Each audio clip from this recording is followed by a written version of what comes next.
Assalomu alaykum Alki Torning aziz ko'rmanlari, Alki ekrani orqali sizlar bilan yana yuz ko'rishganligimizdan to'liq xursandmiz. Biz bugungi ziyoratimizga o'zining fikri cho'nqur, hissiyotga va ta'sirlantirish kuchiga boy lirik naqshlar bilan keng xalq omasining qalbidan cho'nqur o'rin olgan suyimli o'g'lonimiz Abdulla Adrimni alay taklif qildik. Tahti makonning tahtidina bir ovoz keladi. Anglasa har kim mung'u cho'mib dilga yoz keladi. Tahti makonning tahtidina bir ovoz keladi. Ovozga hamro soyi kabi sur alfoz keladi.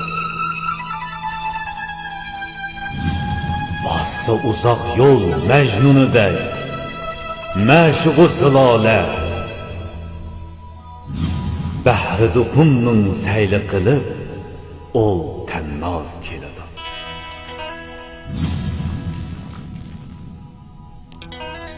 Toldi saharna zab yarishur kuy ham soz keladi. Ushbu ovozning sohibida naqshchi oz keladi. Abdulla yaxshimisiz? Yaxshimisiz. Aldı bilan Alki Tori orqali siz bilan bugungidek mana sirlish fursatga muyassar bo'lganligimdan to'liq xursandman. Aldirash kunlaringizdan vaqt chiqarib Alki Torimizga ishtirok bo'lganligingizdan ko'pdan-ko'p rahmat. Sizlarga rahmat. Assalomu alaykum Alki Tordagi aziz tordoshlar. Mushu fursat bilan sizlar bilan o'zaro fikr almashtirish fursatiga ega bo'lganligimdan men intayin xursandman. Abdulla aka, mushu yilning beshida siz Markaz Silziya stansiyasini o'rinlashtirish bilan san'at kechaligidan numr o'rilgan vaqtingizda Sabah ansambeldagilar bilan bizning tor bekitimizga muxbirlar o'zaro telefon orqali ziyorat ilib olganda sizning mush naqsh kechilikka o'tkazishingiz haqidagi mushu xabarni topshirib olgandik. Lekin mush naqsh kechilik hozircha o'tkazilmadi deyman. Yo'q. Mushu xalqimizga sunmoqchi bo'lgan naqsh kechiligingizni qanday vaqtda o'tkazganligi haqida bizga qisqacha tushunib berib o'tgan bo'lsangiz. Bo'ldi. Yilning 5'ida mushu butun mamlakat bo'yicha eng cho'ng sahna bo'lgan Chag'on, ya'ni Yangi yil bahor bayramilik san'at kechaligiga bizning o'makdan men qatorliq bir yuzncha artistlar taklif qilingan. Bu endi bundan burun bahor bayram san'at kechaligiga har qaysi osonlik millatlarning numr berilgan bo'lsa-mu, numr berish fursati berilgan bo'lsa-mu ozdi. Vaqt qis numrniki ko'limi munaydi kichik ashna bo'lgan. Bu yil bizningki har qaysi Jungodagi cho'ng asonliq millatlarga berilgan vaqt biroz uzunroq, numrniki hajmi cho'ngroq ashna numrlarga fursat berilgan. Jumladan bizgami shu mashrab do'lon mashribi degan naqshini aytish va uningga qo'shilgan usulchilarning hamrohligida mushu cho'ng numrni sanaga kelib chiqdik. Nihoyatda ta'sir yaxshi bo'ldi. Xalqimiz bu ishdan nihoyatda bak mamnun bo'ldi. Jumladan o'zimiz nihoyat hayajonlandik. Undan keyin shu vaqtda Alkuydagilar bilan bizningki ansambeldagilar telefon orqali fikrlashgan. Buni keyin Alkuy Tordimni ko'rdim. Maqol nihoyat yaxshi yozilgan. Garchi planimiz shundoq bu yilningki o'ttirlarda yangi naqshlarni tarkib topgan naqsh kechiligini vujudga chiqaramiz degan bo'yicha bo'lgan bo'lsa-mu, lekin bu yil hamda biz kasbiy o'maklarningki vazifasi biroz ko'p bo'lib ketdi. Bu yerda partiya qurilganligining 90 yillik undan boshqa usul ko'rgi bo'lyapti. Ondan xalqaro ko'rgazma bo'lish oldida turyapti.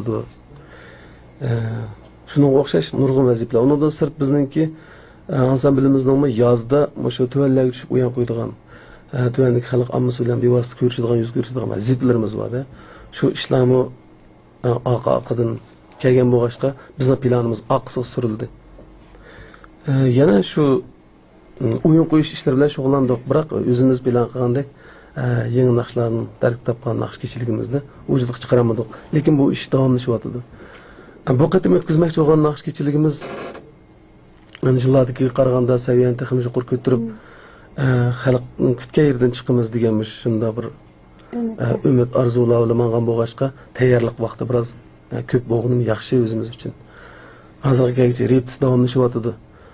Repetitsiya nima uchun bunday uzun qiladi degan savollar bo'lib qolishi mumkin. Hatto bizga shunday talablarmi shu to'g'riliq tushuncha berish to'g'risida iltimoslarni kelgan.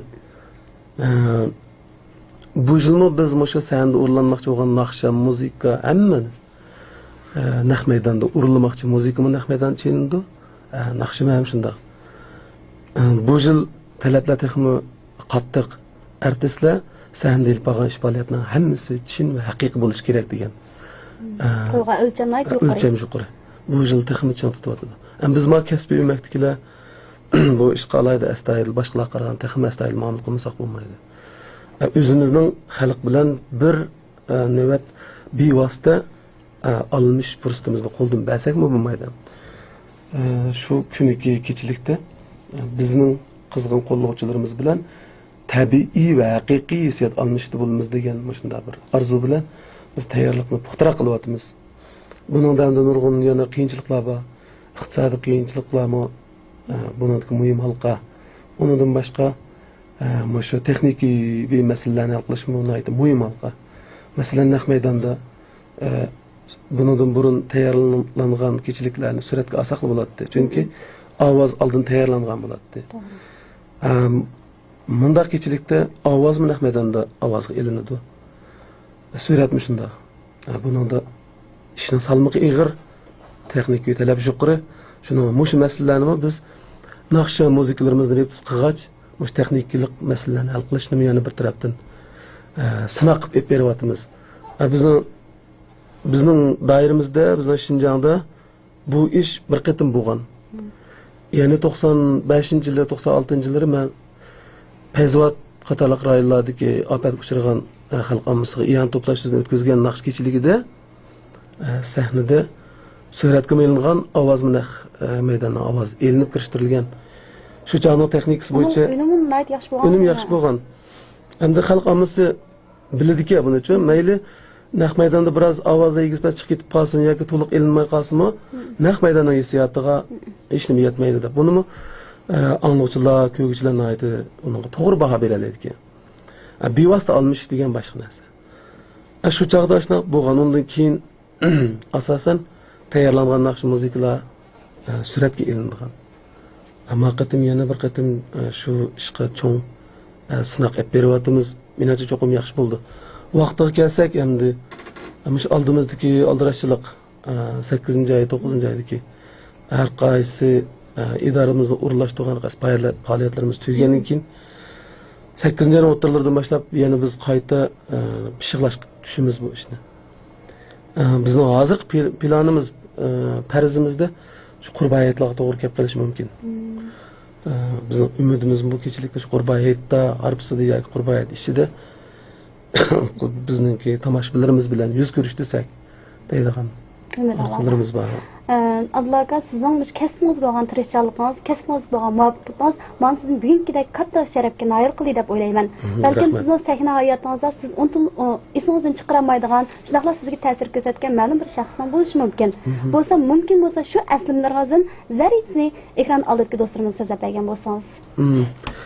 Albatta mening hayotimda, mening naqshchilik hayotimga zo'r ta'sir ko'rsatgan odamlar bor. Ustozlar bor, bizning kasbdoshlar bor. Shularning ichida yana mening eng muhim sanaydiganim yana mening dadam. Chunki dadam endi hukumat o'rinda ishlagan bir kadr bo'lsa-mo, men aqlimni bilsam shu dadamninki dutta chelib aytgan naqshlar bilan uyg'ongan desam bo'ldi men. Dadam xalq naqshlariga aytdi ustidi. O'zi Qashqar xalq naqshlari, Kucha xalq naqshlari, il xalq naqshlari deb ayrim ashunda kalon dutta bilan o'z uslubi bo'yicha, yerlikning shivisi bo'yicha ashunda aytadi. Cho'ng bo'lgan sira bu bir alayda bir cho'ng qobiliyat ekanligini, bir cho'ng iqtidor ekanligini his qilyapmiz. Demak, endi mening ustozlarimning ichida oldingi o'rinda turadigan ustozim yana shu mening dadam. Mana birinchi san'at hujayrisini berganima avval Xudo, ondan ota-onam. Shuning ichida san'at to'g'riliq og'zimga birinchi luqmani solgan kishi men shu dadam. Undan qolsa mening oiladagi akalarim va shu idoradagi ustozlar, maktabdagi muallimlarim mana shunday. Endi meningki san'at hayotimga birinchi ta'sir ko'rsatgan odam dadam bo'lg'achqa men faqat hozirgi kelguncha shu dadamning ta'lim tarbiyasini taxman shu bo'yicha menyapman desam bo'ladi. Demak, sizning shu bugünkidek katta sharafga erishingizda dadangizning chiqargan roli nihoyat chong ekan. Birinchi omil. Abdulla aka, undaqsa siz hozir qizingiz Shahnoz bilan pat-pat ekran orqali tomosha bilan yuz ko'rishib, birga naqsh etib chiqqan bo'lib qoldinglar.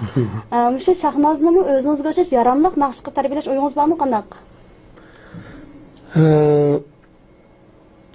Shahnoz hamda u mening qizim bo'lgandan keyin buni onasi ham artist.